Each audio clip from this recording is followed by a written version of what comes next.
Ya, selamat sore teman-teman, apa kabar? Hari ini hari Ahad, tanggal 17 November 2024. Hari ini katanya ada satu peristiwa yang saya sendiri aja nggak tahu.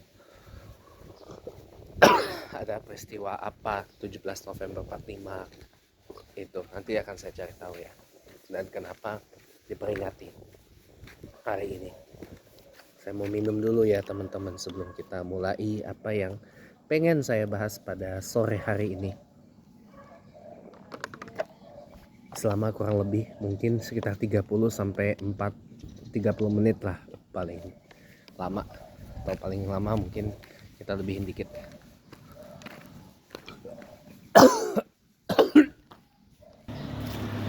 Oke. Sore ini kita bicara tentang sedikit reaksi tentang apa yang saya pernah tonton di channel YouTube-nya Pak Deddy Susanto ya, motivator psikologi, di channel YouTube yang namanya keren banget, itu kuliah dia psikologi. Di situ kan ada tentang bahas orang-orang toksik ya. Nah, orang toksik itu ada di mana-mana, teman-teman. Orang-orang toksik itu ada di mana-mana, termasuk di keluarga kita gitu. Kalau misalkan nih kita di satu tempat nih, temu orang toksik, kalau itu orang lain atau teman, itu kan bisa aja kita udah skip aja, kita tinggalin, kita cari lagi circle yang baru lagi kan, atau kita bikin sebuah circle pertemanan baru, circle networking atau penjaringan yang baru, dan seterusnya gitu. Tapi kalau ternyata ini adalah yang toksik itu datang dari orang-orang yang memang kita itu punya kepentingan di situ, atau kita nih orang itu nggak bisa kita lepas gitu. Kayak misal Pak Karin, misalkan keluarga lah, misalkan bagi keluarga kandung, bagi orang tua, masa iya kita tinggalin gitu aja? Kan nggak toh. Nah, saya cuma mau kasih tahu ya, apa yang disampaikan oleh Pak Deddy Susanto itu benar adanya kok. Bahwa memang terkadang kita itu perlu yang namanya pause, menjeda gitu. Menjeda atau pause dari mendekat kepada orang-orang yang kita anggap sebagai orang yang toksik, di orang-orang yang memang kita tuh nggak bisa lepas dari situ. Contoh keluarga misalkan, kalau kata orang Jawa, sak manggel-manggele keluarga yo tetep ae keluarga. Sak manggel-manggele dulur ya dulur tetep ae namine dulur. Kalau kata orang Jawa seperti itu. Sejengkel-jengkelnya kita kepada keluarga itu tetap keluarga. Ya, sak manggel-manggele ya wong tua tetap aja wong tua. Sejengkel-jengkelnya orang tua itu tetap orang tua, nggak bisa kita ini. Terus kalau kita tinggalin, kita kabur ya, kita kabur. Nah, terus kalau kita kabur, ke depannya kita mau ngapain? Jadi harus kita pikirin. Jadi makanya ada yang memang orang-orang toksik itu kita bisa simply ya udah skip, ganti, delete, buang, selesai. Tapi ada juga yang kita nggak bisa main asal gitu aja, entah karena kita mungkin masih baru kerja, atau karena dia keluarga, dia saudara kandung, dia orang tua malah ya. Ini nggak bisa kita main asal buang gitu aja, orang tua kandung lagi terutama. Jadi makanya ada waktu kita itu pause dulu jeda sejenak gitu loh. Nah, misalkan saya tadi omel-omelin mama saya kan, yang saya makan di kamar itu kan karena saya pertama karena lebih nyaman makan di kamar, dan memang saya juga pengen jeda dulu dari berdekatan dengan mama saya gitu loh.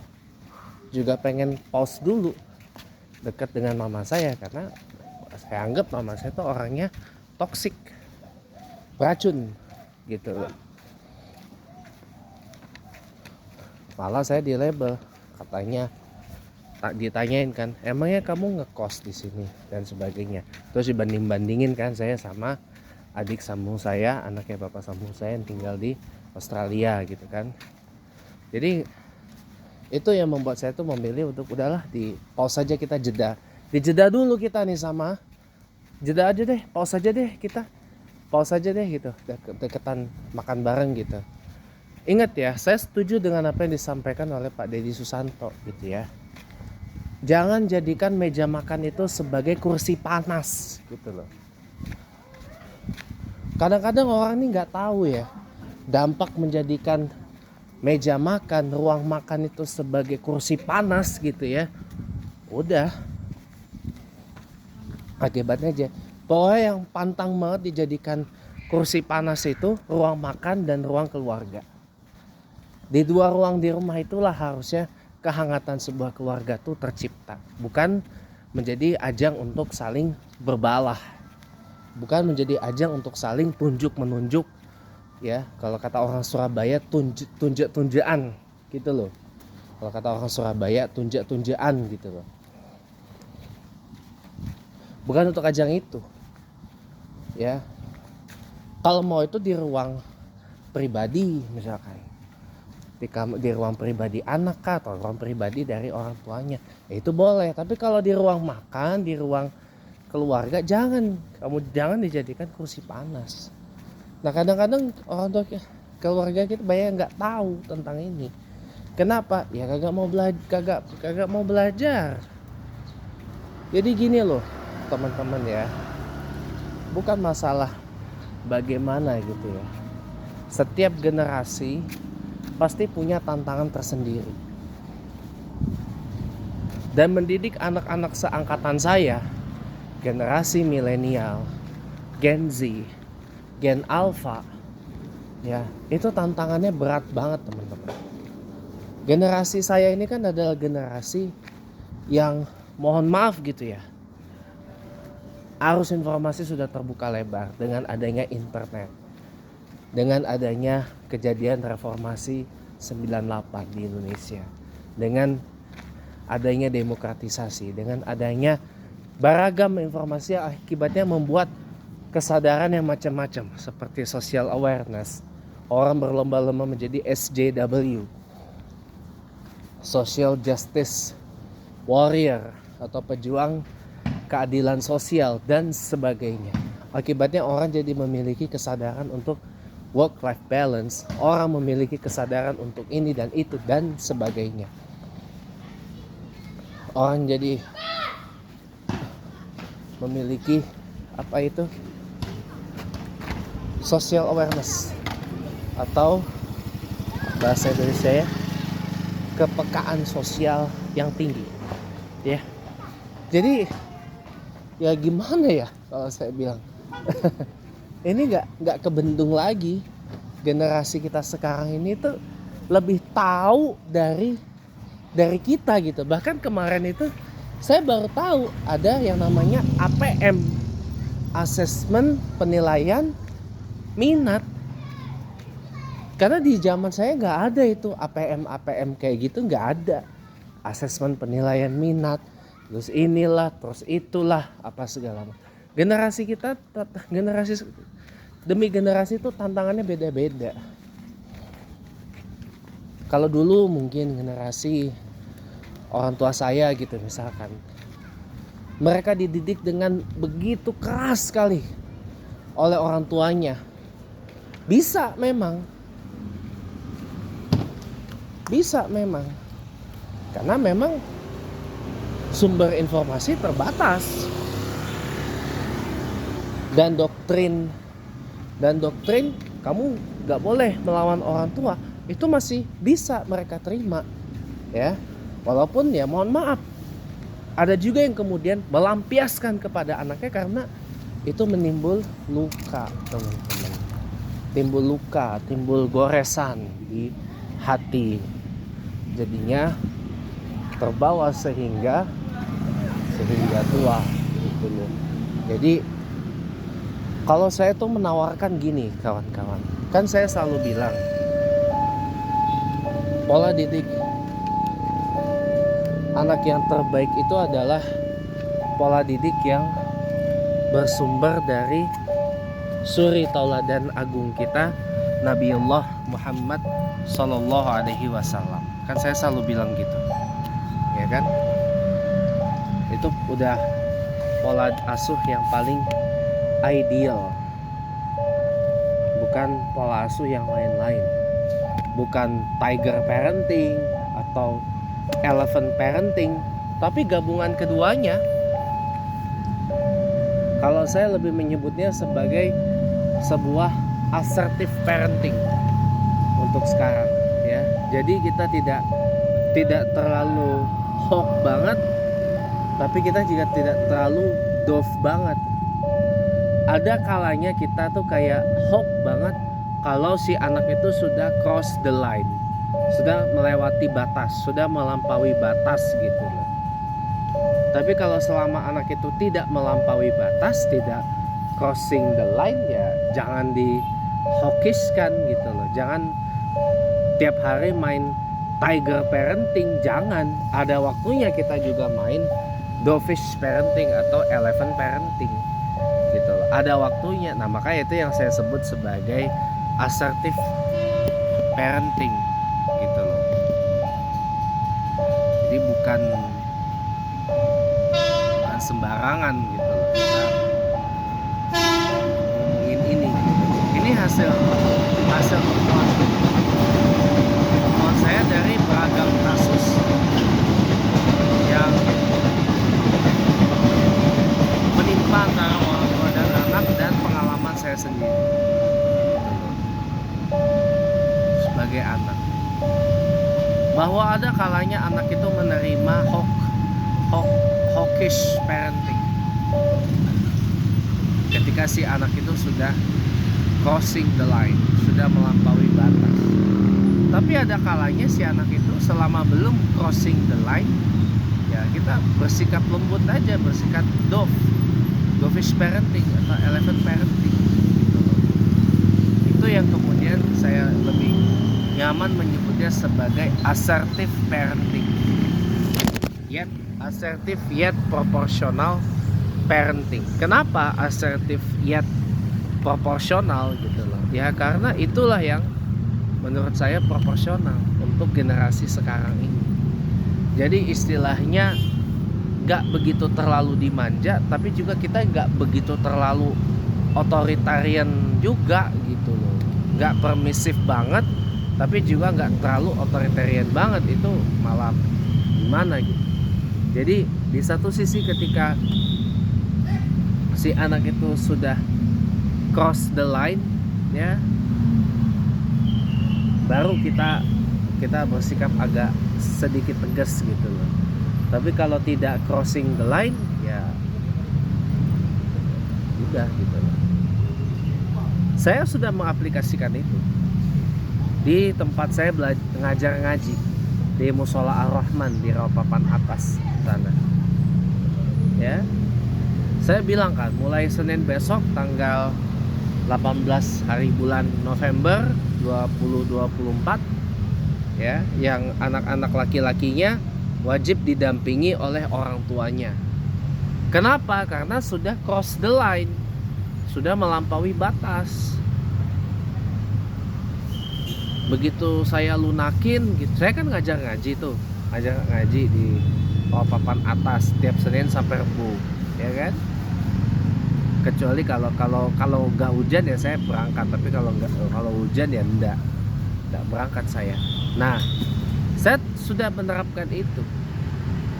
Awalnya saya lembut lunak kan, saya lihat dulu kan ini kan Tapi makin kesini ada yang mengatakan, Pak izin Pak, saya bilang mau kemana? Mau jajan katanya. Mak, saya bilang, berarti lu kagak niat ngaji tong.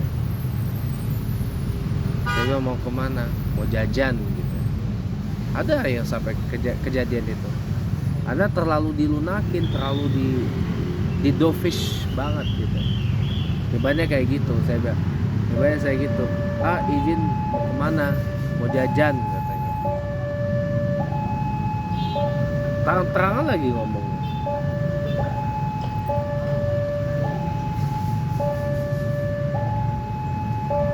Saya bilang no, nggak boleh. Berarti tandanya you nggak niat ngaji. Kalau you nggak niat ngaji ya saya bilang nggak usah ngaji aja sekalian gitu. Nah makanya itu kenapa ya, karena sudah cross the line, sudah melampaui batas gitu loh. Sementara saya bilang yang perempuannya tidak wajib bawa orang tuanya, tapi mubah hingga sunnah muakkadah. Artinya tuh pilihan sampai ya pilihan, artinya kalau didampingi orang tua ya itu lebih baik, lebih bagus gitu kan. Enggak pun juga nggak apa-apa. Kenapa? Karena sepanjang pengalaman saya yang perempuan itu jarang cross the line, jarang melampaui batas. Kalau yang cowoknya udah cross the line banget, sholatnya main-main lah, inilah itu apa segala macam. Makanya wajar saya impose seperti itu. Kenapa? Karena sanctions not work. Saya pernah jatuhkan sanksi, suruh tulis komitmennya 200 kali tapi nggak kelar-kelar. Udah hampir seminggu nggak kelar-kelar. Karena buku tulisnya ketinggalan. Buku tulisnya memang sengaja ditinggal. Belum lagi apa namanya, ya karena memang mereka nggak niat ngaji, karena mereka niatnya adalah main gitu loh. Makanya saya coba kan, aduh kayaknya sanksi nggak bekerja nih ya, sanksi nggak bekerja. Saya kasih pekerjaan rumah, saya kasih PR, kayaknya nggak bekerja juga gitu loh. Ya sudah, saya bilang saya coba dengan mulai esok tanggal 18 hari bulan November 2024 yang cowoknya wajib didampingi oleh orang tuanya. Saya tegas itu, nggak bisa saya disuap, di ngeles, di rayu, di lobby, di apa. Ada yang bilang ya udah ntar diusahain dapat segala macam. Ya coba diusahakan gitu loh. Saya mau lihat usahanya. Kalau memang diusahakan nggak bisa juga, ya berarti ya berarti salah orang tuanya. Orang tuanya terlalu sibuk, jadi anaknya tidak diperhatikan. Saya bilang ya coba, ini kan family saudara ada kan gitu. Ya bawa aja.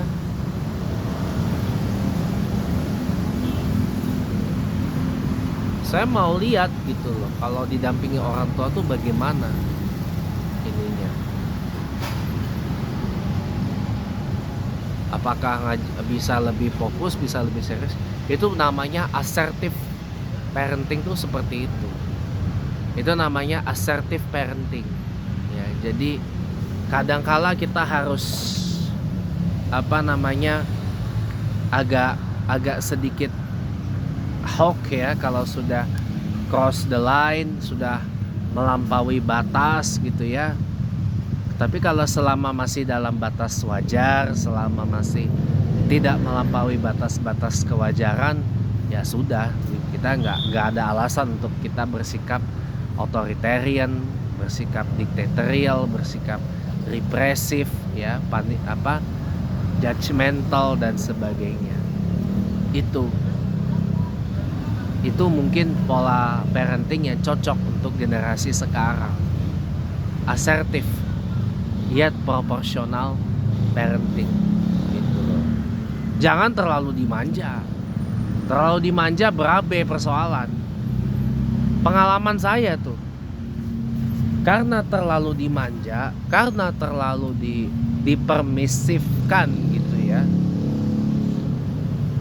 Ya itu yang tadi saya cerita, ada anak murid saya izin kan ke saya, mau kemana Pak, izin Pak, saya tanya mau kemana, mau jajan. Nah itu karena terlalu dipermisifkan sama teman saya yang lama ngajar di situ.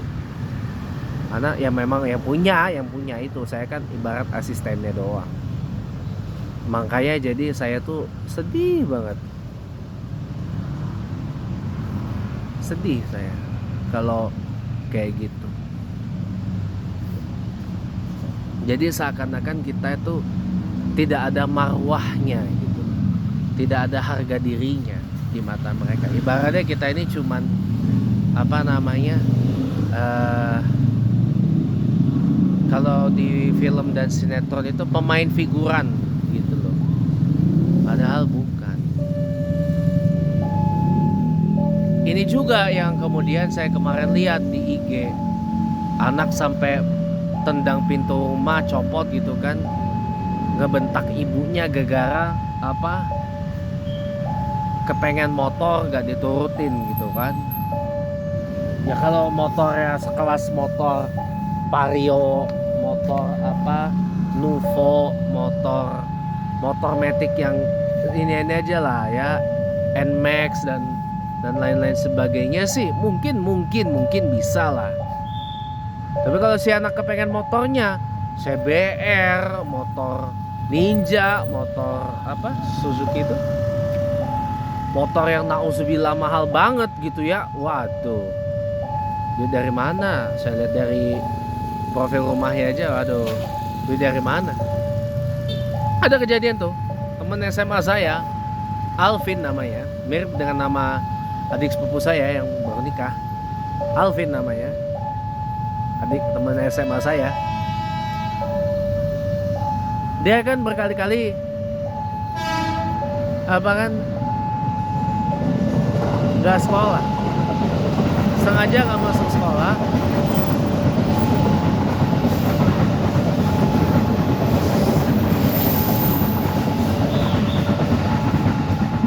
sengaja nggak masuk, ya sengaja nggak masuk lah, nggak masuk sekolah, dan ya gitulah pokoknya.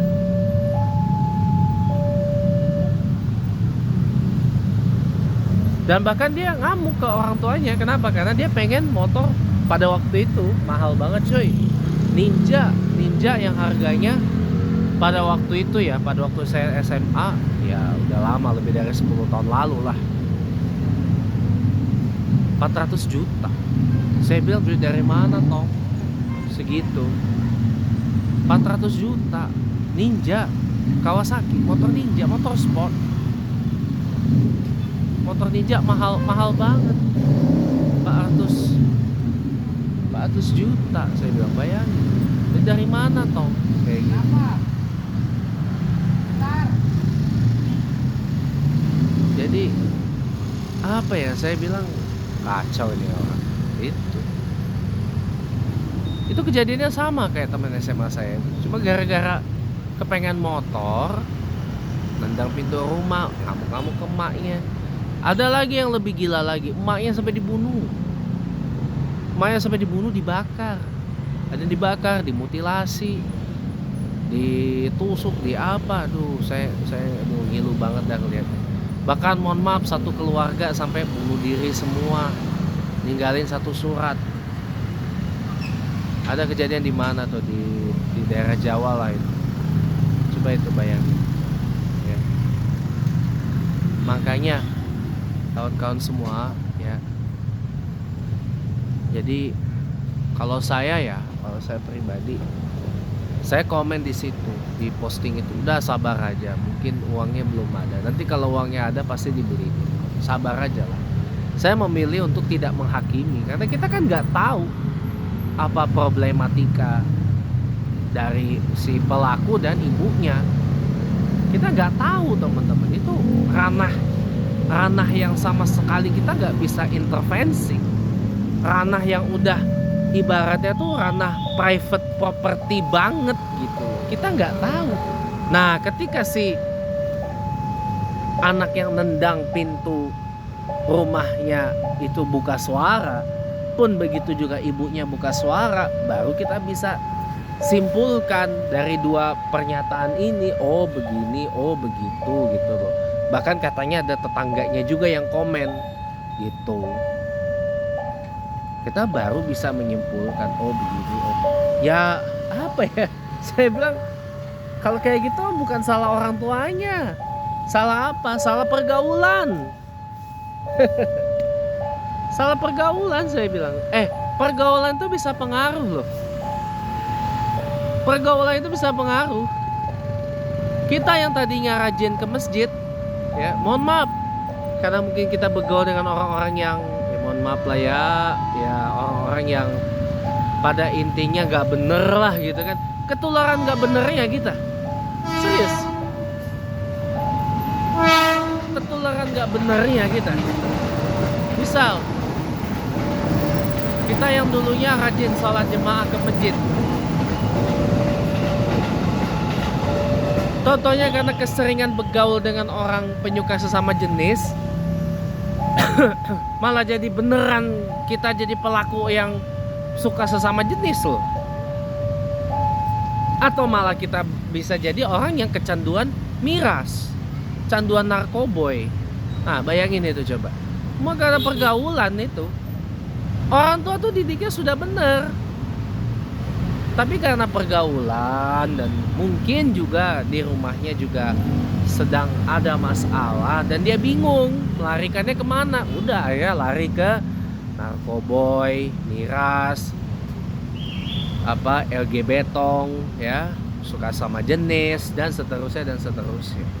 Karena ini apa ya istilahnya, kayak lingkaran setan gitu loh. Di rumahnya troubled, pergaulannya pun juga troubled, bermasalah gitu loh. Udah kayak lingkaran setan gitu loh jadinya. Gak mungkin lah kalau orang tuanya didiknya bagus tiba-tiba nih, contoh kayak mohon maaf salah satu Polikusut ya, Victory Alda Setiawan atau Kiamat, titik penghujat Islam yang lagi diburu banget sekarang ya. Berapa hari baru berantam dia dengan Billy Lin, terus Samosiaan dan kawan-kawan ya. Orang tuanya si Victory Alda atau Kiamat yang punya warung di Malang tuh sebenarnya orangnya baik. Orangnya baik. Ibunya, pamannya di situ, Pak Le, ya Pak. Pak Le-nya, ya. Pak D-nya baik sebenarnya. Orangnya baik.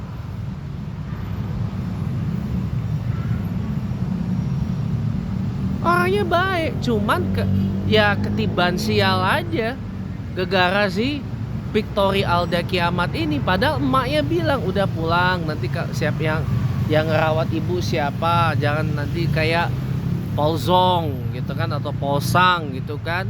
Emaknya udah ngomong kayak gitu, tapi si Kiamat Victory Alda ini nggak manut gitu loh. Saya nggak tahu lah, mungkin bisa jadi betul karena pergaulan, karena dia lebih mendengarkan teman-temannya yang menjanjikan sesuatu yang menurut dia lebih bisa dia terima dibandingkan ikut dengan ibunya. Sampai mohon loh, bahkan waktu teman-teman terakhir itu gerbak rumah orang tuanya atau warungnya si Viko ya, orang tuanya di Malang sana, pamannya sampai sembunyi takutan, ibunya juga nggak mau turun karena udah pertama mungkin takut, yang kedua udah ketiban malu gitu loh, udah kadung malu gitu loh. Karena ibaratnya si Alda Kiamat yang buat, tapi orang tuanya yang apes gitu loh. Beda dengan anak Batak atau Rudi Simamora, dia buat, dia tanggung jawab sendiri, dia gentle. Sekarang kan lagi di proses hukum tuh si Polikusut itu, Rudi Simamora anak Batak itu kan. Nah Dia gentle, dia hadapi sendiri, dia nggak bikin repot orang. Cuman orang yang repot nebengin nama si Rudi Simamora. Siapa contohnya? Rudi Yohanes, Pak Labu, kumpulin donasi untuk konon katanya melancar proses peradilan dari Rudi Simamora. Nah ini kan nggak masuk akal gitu loh. Hingga pada akhirnya karena mungkin ada satu perbalahan dengan PC The King ya, PC The King ngegosipin Rudi Yohanes dan seterusnya, udah jadi berbalah ini. Jadi berbalah dan ya kita nggak tahu uang donasinya yang udah kekumpul berapa itu kemana jadinya. Semoga saja nggak ditilep gitu loh. Makanya bener udah masukin aja ke rekening istrinya Rudi Simamora, anak Batak. Paling nggak istri sama anaknya si anak Batak itu bisa bertahan hidup lah sampai mungkin proses hukumnya kelar gitu loh, mungkin ya, daripada masuk ke rekeningnya Rudi Yohanes, repot sendiri nanti nggak tahu kemana uangnya. Yang kasihan siapa? Istri sama anaknya Rudi Simamora. Ada ponakannya juga, katanya sih ada kemenakannya juga yang tinggal sama dia di rumah tuh.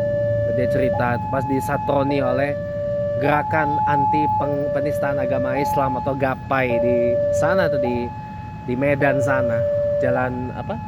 Jalan Binjai kilometer 17, kota Medan katanya alamatnya itu. Ya gimana ya? Tapi yang saya salut ya itu si Rudi Simamora, anak Batak, dia gentle, dia hadapi sendiri, bagus gitu loh. Lah daripada si Alda kiamat ya kan, dia yang buat, dia yang bikin masalah, orang tuanya ketiban sial gitu loh, orang tuanya apes gitu.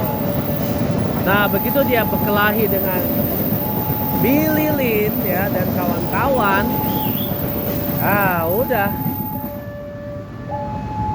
udah hancur, tambah hancur dia, tambah remuk dia tuh. Ternyata dia juga nggak disukai oleh sesama Kristen. Kenapa? Karena didikan, bukan masalah ya, karena didikan orang tuanya mungkin bisa jadi didikan orang tuanya nggak ini kali, atau seperti laporan-laporan yang masuk ke saya gitu ya, ke ruang informasi saya, konon katanya orang tuanya si Alda kiamat ini broken home, cerai, pisah kan gitu ya. Allah alam bisawab lah, saya nggak tahu menau kalau itu, saya istilahnya ora urus lah, mau pisah kek, mau nempel kek perangko kek apa kek gitu. Maksudnya pisah, entah pisah karena cerai pengadilan kah, atau cerai meninggal, atau mungkin pisah karena bapaknya lagi merantau kemana, atau kerja di mana, atau dinas di mana ya, kita nggak tahu lah, itu urusan internnya mereka lah intinya itu. Jadi bisa jadi karena pergaulan, karena si Alda kiamat ini dijanjikan sesuatu, dijanjikan duit gitu ya, nggak, akibatnya jadi kayak gini lah.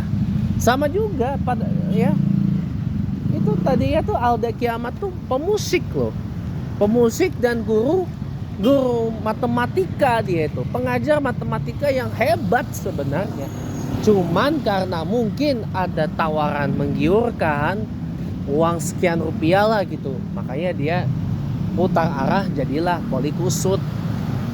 Nah begitu juga dengan Daud Bom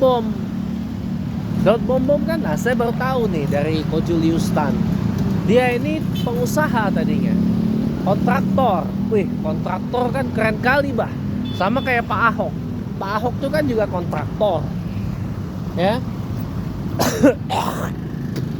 Bangkrut tapi si Pak Daud ini, Pak Bom ini ya, karena ajakan dari si Rudi Yohanes dan mungkin sindikat polikusutnya yang menjanjikan sekian rupiah lah kepada Pak Daud Bom ini, ya udah jadilah dia Polikusut. Iya, jadilah dia Polikusut gitu kan. Kalau Polycardus itu udah hak miliknya Julius Tan, saya nggak mau pakai. Jadi saya Polikusut aja. Polycardus yang makin kusut. Karena sekarang keadaan lagi kusut. Itulah, karena pergaulan juga ngaruh coy. Ya. Dan pergaulan ini juga mengaruh sekali gitu. Jadi makanya pada intinya setiap generasi punya tantangannya sendiri lah. Makanya kita pegangannya pada apa yang disampaikan Ali bin Abi Thalib aja lah. Didiklah anakmu sesuai dengan zaman di mana anak itu dididik, bukan zaman sesuai dengan kamu dididik sebagai anak oleh orang tuamu. Itu aja yang bisa saya share sore ini. Terima kasih udah nonton. Ya, selamat sore.